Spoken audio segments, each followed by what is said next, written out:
Hello friends, स्वागत है आपका एक बार फिर से आपके अपने लीगल चैनल में। दोस्तों, आज की इस वीडियो में हम बात करने वाले हैं डोमेस्टिक वायलेंस केस की।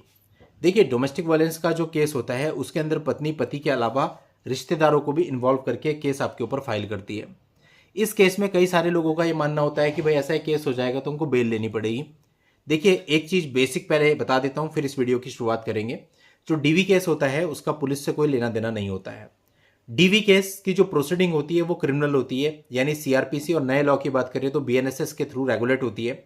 लेकिन इसमें जो रिलीफ लड़की को दिए गए हैं वो सारे के सारे सिविल नेचर के हैं। कोई भी ऐसा रिलीफ नहीं है जिसके लिए आपको जेल में डाला जा सके।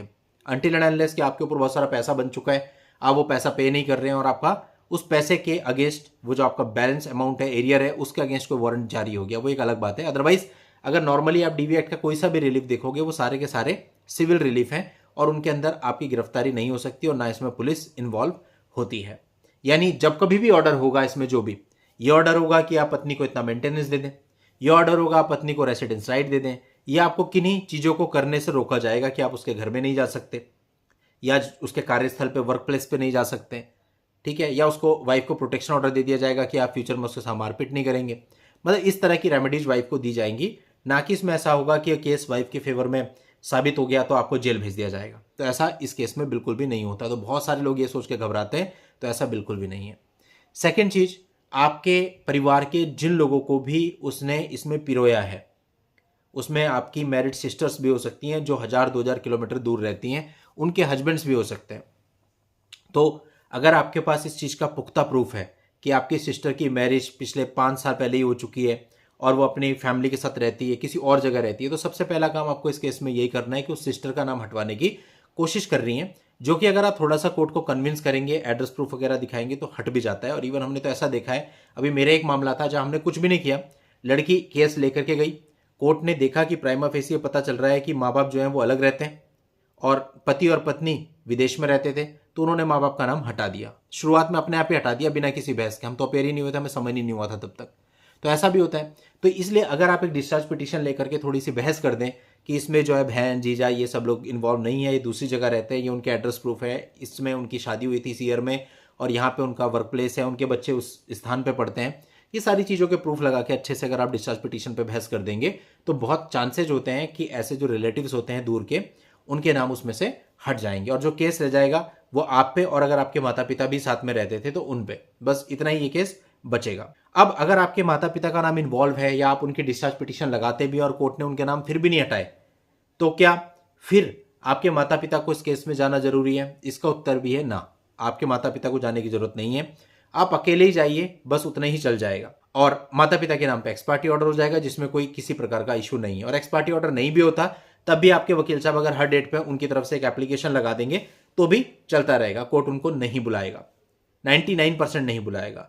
कभी ये हो गया कि अपोजिट पार्टी ने कोई एप्लीकेशन दे दी थी, वो तो आ नहीं रही है, या कोर्ट ने बोल दिया, तो आप ये कह सकते हैं कि साल में एक बार ले जाना पड़ सकता है, लेकिन इससे ज़्यादा फ्रिक्वेंसी नहीं रहेगी। और मोस्ट ऑफ द केसेज में तो एक बार भी नहीं ले जाना पड़ता है। जितने भी केसेस हमने अपने हाथ से डीवी के आज तक डील किए होंगे उसमें कभी भी पेरेंट्स को या किसी और रिश्तेदार को कोर्ट में नहीं बुलाया होगा, तो कोई दिक्कत नहीं है। यानी इन शॉर्ट आप ये कह सकते हो जैसे आपका 144 बीएनएसएस यानी 125 सीआरपीसी का केस होता है, बिल्कुल पैरेलल सेम केस ही आपका डीवी एक्ट का होता है। भले ही उसमें नाम की लिस्ट वो कितनी लंबी बना दे, रिलीफ में कितने लंबे रिलीफ दे दे, लेकिन प्रैक्टिकल बात यह है कि डीवी का केस भी केवल पति के खिलाफ ही एक तरह से चल रहा है और इसमें भी केवल एक ही रिलीफ मेंटेनेंस का ही उसका मेन होता है। और बाकी अगर वाइफ ने आपसे रेसिडेंस राइट मांगा है तो एक वो होता है, और रेसिडेंस राइट के नाम पे भी जनरली और मैक्सिमम केसेज में वाइफ पैसा ही मांगती है कि भाई इतना पैसा मुझे किराए के लिए चाहिए।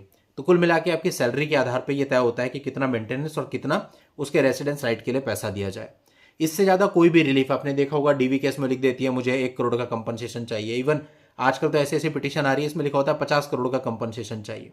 वो कुछ नहीं है, उसको पढ़ के कोर्ट भी उन पर हंसता है, तो वो बेमतलब की चीज़ है, नाजायज चीज़ है। और इस प्रकार की पिटीशन जब ऊपर जाती हैं हाई कोर्ट में, सुप्रीम कोर्ट में, तो वहाँ पे डांट भी लग जाती है इन लोगों को कि तुमने क्या लिख रखा है।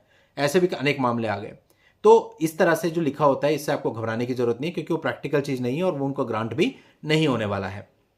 वो केवल लिखा जाता है कि आपके ऊपर एक मानसिक प्रभाव पड़े कि हाँ आपको 1 करोड़ रुपए देना पड़ेगा, 10 करोड़ रुपए देना पड़ेगा, लेकिन उसका कोई मतलब नहीं होता है। ऐसा कोई भी रिलीफ नहीं मिलेगा उसको। तो आपका जो रिलीफ है वो केवल मेंटेनेंस है ना। डीवी केस में भी आपको मेंटेनेंस के लिए फाइट करना है और अगर आपका डीवी एक्ट से पहले किसी और केस में मेंटेनेंस बन चुका है, चाहे वो 125 में है चाहे 24 एचएमए में है, तो उसके जजमेंट की कॉपी आप यहाँ लगा दो और आर्ग्यूमेंट कर दो, रिटर्न आर्ग्यूमेंट कर दो कि भैया ये पहले से इनका मेंटेनेंस बन चुका है और ऑनरेबल सुप्रीम कोर्ट की गाइडलाइन है कि दो पैरेलल केस अगर चल रहे हैं मेंटेनेंस, तो अलग अलग जगह पे अलग अलअलग मेंटेनेंस नहीं बनेगा, जो एक जगह बना है वही दूसरी जगह सेट ऑफ होगा।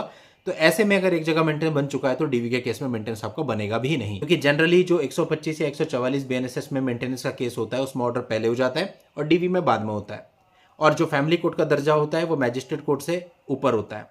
तो जब वो ऑर्डर यहाँ पे लगेगा, कोर्ट देखेगी कि बड़ी कोर्ट ने इतना ऑर्डर किया हुआ है ऑलरेडी, तो फिर वो जनरली ऑर्डर उसमें नहीं करेंगे। और ऑनरेबल सुप्रीम कोर्ट के डायरेक्शंस भी यही हैं, बस आपको कोर्ट को थोड़ा बताना पड़ता है। कई बार होता है आप आर्ग्यूमेंट में पेश ही नहीं हुए, आपने बोला ही नहीं कि वहां पे बन चुका है, इधर वाली कोर्ट ने भी बांध दिया, फिर वो अपना ऑर्डर रिवोक तो करेंगे नहीं, फिर तो आपको उसको कैंसिल कराने के लिए ऊपर ही जाना पड़ेगा, तो अननेसेसरी एक अपील या रिवीजन का बर्डन आपका बढ़ जाएगा। तो यह आपकी खुद की जिम्मेदारी है कि जब आर्ग्यूमेंट हो उस समय पे प्रॉपर आप कोर्ट को बताएं और रिटर्न आर्ग्यूमेंट के साथ वो जजमेंट भी फाइल करें। तो इस प्रकार से आप डीवी केस में लड़की को मिलने वाले हर एक रिलीफ को रोक सकते हो। वैसे तो मैंने आपको सिंपल बता ही दिया कि जितने भी रिलेटिव हैं उनका कोई रोल नहीं है, जितने भी उसने रिलीफ मांगी है वो उसको मिलते नहीं है, मिलता मेंटेनेंस है, और मेंटेनेंस अगर पहले कहीं और ग्रांट हो चुका है तो यहाँ आप कैंसिल करा सकते हो। तो यानी डीवी के केस में कुछ भी नहीं होता है, इन शॉर्ट आप ये कह सकते हो। तो उम्मीद करता हूं कि डीवी के केस से रिलेटेड आपकी जो क्वेरी और कंफ्यूजन होते हैं वो इस डिस्कशन के बाद दूर हो गए होंगे और आप लोग समझ गए होंगे कि डीवी केस को आपको कैसे फाइट करना है। चलिए दोस्तों, आज के इस वीडियो में इतना ही। नेक्स्ट वीडियो में नई जानकारी के साथ मैं आपसे फिर मिलता हूं। तब तक के लिए good bye and thank you for watching. Take care.